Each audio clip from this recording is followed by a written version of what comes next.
तुम मंदिरों में क्या कर रहे हो, मस्जिदों में क्या कर रहे हो, परमात्मा को सलाह दे रहे हो, ऐसा करो वैसा करो, कि मेरी पत्नी बीमार है उसको ठीक करो, कि मेरे बच्चों को नौकरी नहीं लग रही नौकरी लगाओ। मांगे जा रहे हो भिखमंगों की तरह। और अगर नौकरी न लगी तुम्हारे बेटे की तो निराशा आ गई, अगर पत्नी ठीक न हुई तो निराशा आ गई, हो गई ठीक संयोग वसात तो भी झंझट। मैं जबलपुर में था, एक शाम अपने बगीचे में टहल रहा था और एक सज्जन मिलने आ गए, तो वहीं खड़ी कार से मैं टिक के खड़ा हो गया और उनसे बातें करने लगा। उन्होंने जल्दी से नोटबुक निकाली, कुछ नोट करने लगे। मैंने कहा क्या करते हो? उन्होंने कहा कि बस इशारा आपने दे दिया। मैंने कहा मैं अभी बोला भी नहीं, ऐसे तो मैं बोल बोल के परेशान हो जाता हूं तो भी लोगों को इशारे नहीं मिलते। तुम तो गजब के ज्ञानी मालूम होते हो। मैंने कहा जरा देखूं क्या नोट किया। नोट किया उन्होंने कार का नंबर। कहने लगे मैं यही पूछने आया था कि लॉटरी में कौन से नंबर का टिकट खरीदूं। आपने भी गजब कर दिया, नंबर सीट टिक के खड़े हो गए। इशारा मैं फौरन समझ गया। अरे वाह, मैंने कहा भी नहीं, पूछा भी नहीं अभी, और आप हाथ रख के नंबर पे ही खड़े हो गए। साफ कह दिया, अब और क्या है। मैंने कहा अब तुम मुझे झंझट में डालोगे। अगर ये नंबर ना निकला तब तो कुछ हर्जा नहीं, मेरा तुमसे छुटकारा हुआ, तुम कहीं और नंबर तलाशोगे। मगर संयोग वसात भूल चूक से अगर ये नंबर कहीं लग गया तो तुम मेरी गर्दन से बंधे।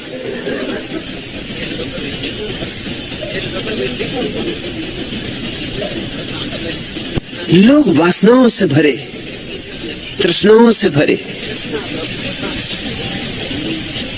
अपनी कल्पनाओं के जाल से भरे चल रहे हैं। अब मैं भी उनसे कह रहा हूं कि मेरा कोई इशारा नहीं, ये तो सिर्फ मैं टिक के खड़ा हो गया, तुमसे बात करनी थी, ये मेरे घूमने का समय था, तुम बेवक्त आ गए हो।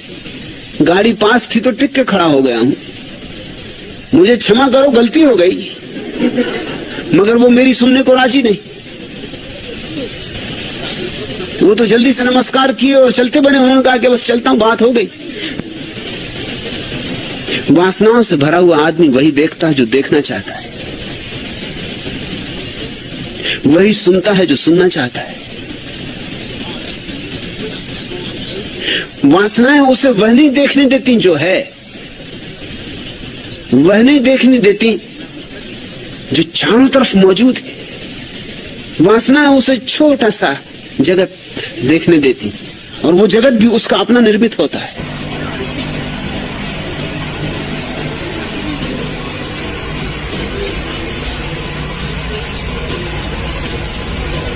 चंदूलाल उन दिनों सड़क के किनारे विज्ञापनों के बड़े बड़े बोर्ड बनाया करता था। एक दिन वह ऊपर की सीढ़ी पर से नीचे आ गिरा तो उसे बहुत चोट आ गई। डब्बू जी उसे देखने अस्पताल पहुंचे। देखा चंदूलाल को जगह जगह फ्रैक्चर पर पट्टियां बंधी, सारे शरीर पर फ्रैक्चर ही फ्रैक्चर, कुछ दिखाई नहीं पड़ता, बस आंखें दिखाई पड़ती और मुंह दिखाई पड़ता है।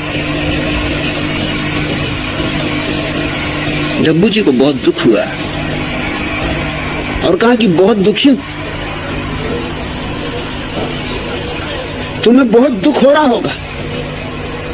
चंदूलाल ने कहा कि ऐसे नहीं होता, हाँ जब हंसता हूं तब जगह जगह दुख होता है। डब्बू जी ने कहा लेकिन इसमें हंसने की बात ही कहां, हंसते काहे के लिए? तो चंदूलाल ने कहा हंसने का कारण यह है कि अब कुछ न पूछो, न पूछो तो अच्छा। अरे मैं जिस जगह काम कर रहा था उसके सामने वाले मकान की खिड़की में एक नवयुवती अपनी ड्रेस बदल रही थी। वह अपना आखिरी कपड़ा उतारने ही जा रही थी कि सीढ़ी टूट गई और मैं नीचे आ गिरा और यह हालत हुई। डब्बू जी ने आश्चर्य से पूछा कि लेकिन सीढ़ी टूटी कैसे? क्या तुम्हारे वजन से सीढ़ी टूटी? चंदूलाल बोले, अरे साली मेरे वजन से कहां, वह तो वे 25 आदमी और जो चढ़े हुए थे उनके वजन के कारण टूटी। कोई मैं अकेला थोड़ा सीढ़ी पे था, पूरा गांव ही चढ़ा हुआ था। सीढ़ी भी कब तक ठहरती? और इसलिए कभी कभी रह रहे को उनको हंसी आ जाती तो वाह रे वाह।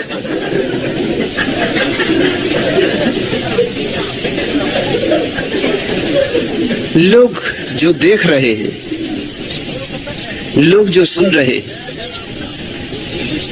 वह नहीं जो है। उनकी अपनी कल्पना के जाल, उनके लिए वो काफी कीमतें चुका रहे हैं। जिंदगी भर गंवाते, हड्डी पसली टूट जाती, अस्थि पंजर रह जाते, मगर रोग वही पुराने के पुराने। इसीलिए सत्य को कहना मुश्किल है। कल रात ही एक भारतीय मित्र ने, जो अमेरिका में निवास करते, संन्यास लिया। मैंने उन्हें नाम दिया अशोक मुनि।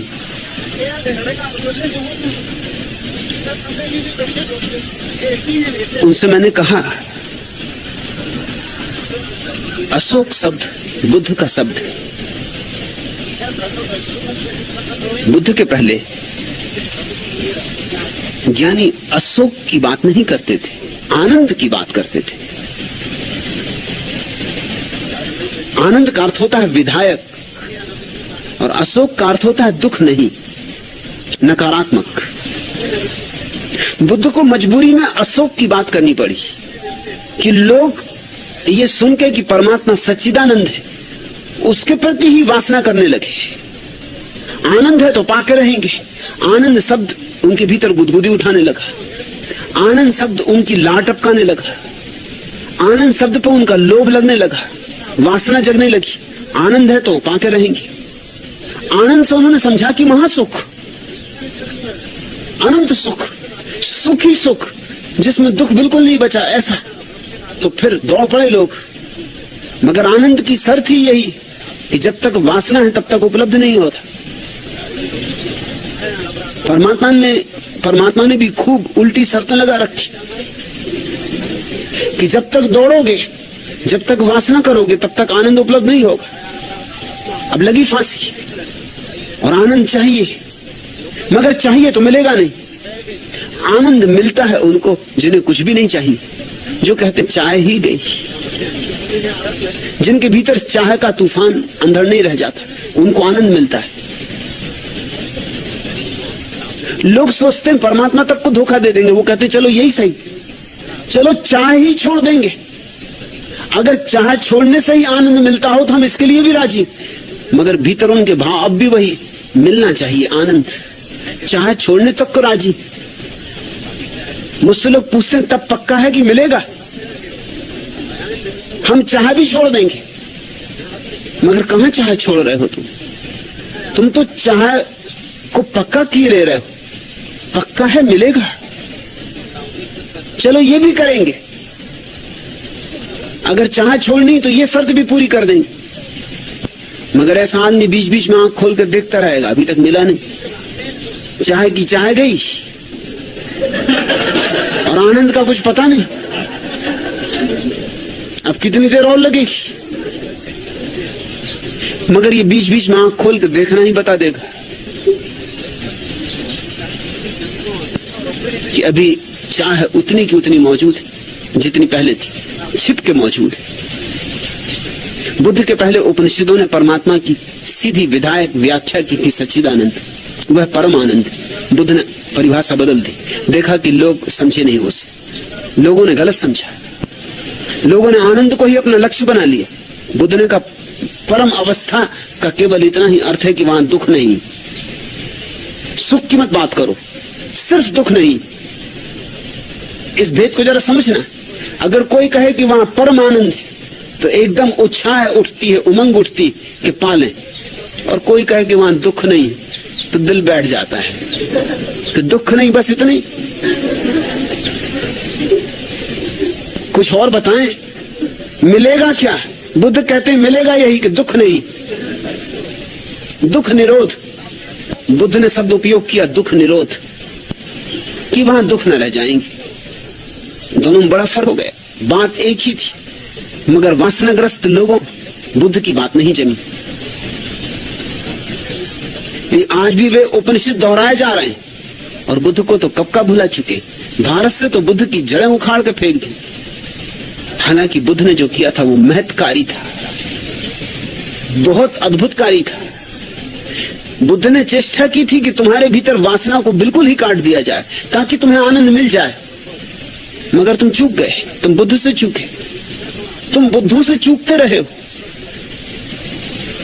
क्योंकि तुम्हारी भाषा का जाल बुद्ध ने तोड़ने की कोशिश की। बुद्ध ने नई भाषा रची। बुद्ध ने कहा वह परम अवस्था, उसका नाम मोक्ष नहीं, उसका नाम निर्वाण। क्यों मोक्ष क्यों नहीं? क्योंकि मोक्ष का अर्थ होता है मैं रहूंगा वहां, मुक्त होकर रहूंगा। लेकिन मैं रहूंगा और मुक्त होकर रहूंगा।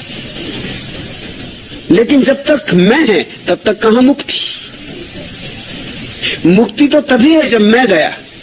मैं से मुक्ति ही मोक्ष है, ये परिभाषा है मोक्ष की। और सुनने वालों ने कहा कि ये तो बड़ी अच्छी बात है, मोक्ष, कोई झंझट नहीं, कोई बंधन नहीं, पत्नी बच्चे संसार, कोई उपद्रव नहीं, बैठे हैं सिद्ध शिला पर, भोग रहे आनंद ही आनंद, एकदम वर्षा हो रही अमृत की, झड़ी लगी। मगर मैं हूं, अगर मैं हूं तो मोक्ष नहीं। लेकिन मोक्ष शब्द में मैं बच जाता है। मोक्ष से ऐसा भाव लगता है कि मैं तो रहूंगा, मुक्त होकर रहूंगा। बुद्ध ने कहा कि नहीं, तुम नहीं रहोगे, इसलिए निर्वाण शब्द चुना। निर्वाण का अर्थ होता है दिए का बुझ जाना। तुम तो ऐसे बुझ जाओगे जैसे दिया बुझ जाता, तुम तो रहोगे ही नहीं। अब ये बात कुछ वासना जगाएगी। लोग बुद्ध से पूछे हैं बहुत बार कि आपकी बातें बड़ी अजीब है, अगर हम रहेंगे ही नहीं तो किस लिए हम ध्यान करें और किस लिए हम साधना करें? मिटने के लिए? आदमी होने के लिए कुछ करना चाहता है, मिटने के लिए नहीं। ये तो आप अजीब शिक्षा दे रहे हैं कि शून्य हो जाओगे। अरे शून्य हमें होना ही नहीं, हमें पूर्ण होना है। उपनिषद ठीक कहते हैं, लोगों ने कहा वह पूर्ण है, उस पूर्ण से पूर्ण ही पैदा होता है। उस पूर्ण से पूर्ण को निकाल लें तो भी पीछे पूर्ण ही शेष रहता है। उस पूर्ण में पूर्ण को जोड़ दें तो भी पूर्ण पूर्ण ही रहता है। ये बात जचती। पूर्ण में कुछ आकर्षण मालूम होता है, पूर्णता अहंकार को और सजावट दे देती, श्रृंगार दे देती। बुद्ध कहते हैं शून्यता, निर्वाण। उपनिषद कहते हैं आनंद, बुद्ध कहते हैं दुख निरोध। उपनिषद कहते हैं फूल ही फूल खिल जाएंगे, बुद्ध कहते हैं कांटे नहीं होंगे। मगर कांटे नहीं होंगे ये बात किसको राजी करेगी तप करने के लिए, योग करने के लिए? अगर तुम योग कर रहे हो, उपवास कर रहे हो, सिर के बल खड़े हो, महीनों का उपवास कर रहे हो, कोई पूछे किस लिए, तुम कहोगे कि वहां दुख निरोध, कि वहां दुख नहीं होगा। और इतना दुख यहां पा रहे नाहक, और कुल परिणाम इतना होने वाला दुख निरोध, नकारात्मक। लेकिन जहां दुख नहीं है वही आनंद का आविर्भाव है। बुद्ध उसको कहते नहीं, उसको कहते से भूल हो जाती, क्योंकि तुम वही समझ सकते हो जो तुम समझ सकते हो।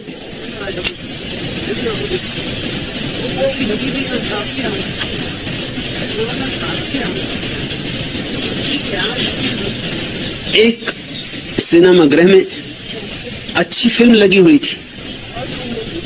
चंदूलाल ने अपनी प्रेसी से कहा कि पीछे की सीट के टिकट ले लेते। प्रेसी बोली और अगर पीछे की सीट के टिकट न मिले तो चंदूलाल बोला तो क्या, फिर पिक्चर ही देखेंगे। लोगों की अपनी भाषाएं। लोगों के अपने हिसाब। लोग बड़े बचकाने। छोटा बच्चा अपनी बूढ़ी दादी से पूछता है, दादी माँ क्या आप तय बोल सकती? दादी ने कहा, बेटे क्यों नहीं बोल सकती? बच्चा बोला, अच्छा तो बोलिए, क्योंकि माँ कह रही थी कि जब ये बुढ़िया तय बोलेगी तो बहुत सारा पैसा मिलेगा।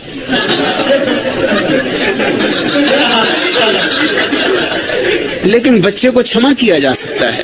वो बेचारा जितना समझ सकता था उतना समझा कि सिर्फ तय बोलने की बात है, तो बोली तो तय, बहुत सारा पैसा मिल जाए। उसे क्या पता कि तय बोलने के पीछे बड़े राज।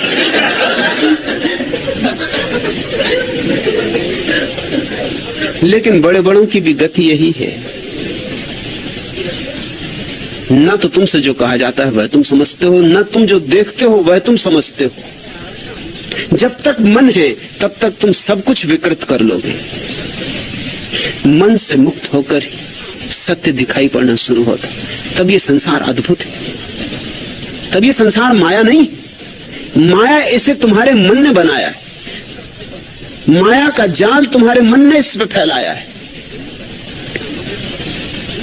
भर्तहरि घर द्वार छोड़कर जंगल चले गए। जंगल में ध्यान करने बैठे। सम्राट थे, बहुत धन दौलत थी, सब छोड़ आए थे। सुबह सुबह अंधेरे में ध्यान कर रहे हैं, तभी सूरज की पहली पहली किरणें उतरनी शुरू हुई। प्रभात हुई, आंख खुली, ध्यान से देखा, सामने ही पगडंडी पर एक बड़ा हीरा पड़ा है, सुबह की रोशनी में चमकता हुआ। इससे बड़े बड़े हीरे छोड़कर आए थे। आदमी का मन देखते हो, लेकिन एक क्षण को लालसा जग गई को उठा लूं।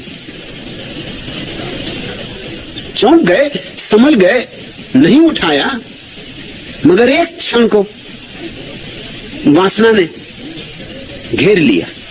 एक क्षण को मन वापस लौट आया। भूल ही गए कि मैं सब छोड़ आया, इससे बड़े बड़े हीरे छोड़ आया। इस हीरे की क्या औकात, क्या बिसात।